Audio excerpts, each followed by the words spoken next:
Keyhole and T-slot router bits are great for everything from hanging picture frames and plaques to making custom jigs and fixtures for the shop. There are a couple of tips that can help you get the most out of these bits.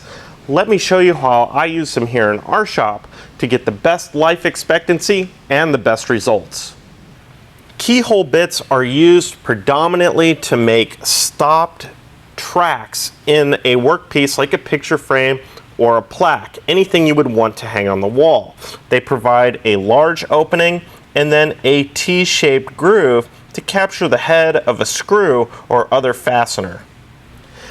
When making keyhole slots at the router table, I set up my bit to make sure that I cut to the proper depth and that I'm not cutting too deep for the cutter on the router bit itself.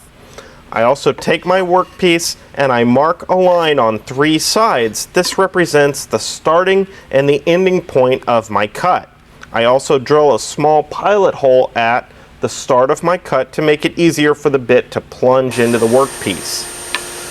Finally, I set my fence to give me the correct depth of cut from the edge, and I set up a line, in this case the edge of my fence itself, to give me a reference place so that when I start my cut, I reference off that line, I cut till I reach my end point, and then I can back up to clear the sawdust from the slot so that I can then stop the bit, lift my workpiece, and remove it from the router bit.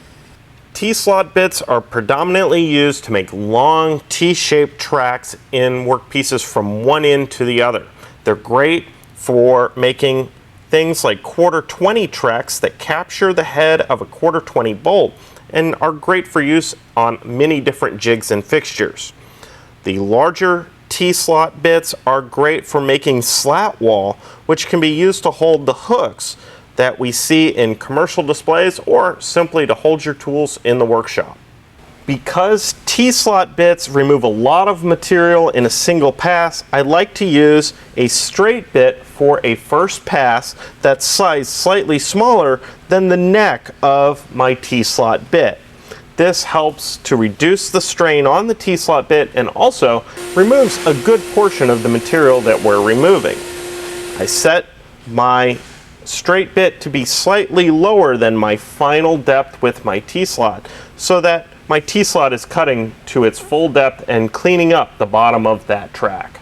Because the T-slot bit is trapped completely in the workpiece during the cut, I highly recommend using feather boards or some other type of work holding to keep the workpiece secure to the table and to keep it tight against the fence. I'm using a set of Gibson's clear-cut stock guides. You can see, even with using a straight bit first, the groove will still clog up with sawdust and shavings from the router bit.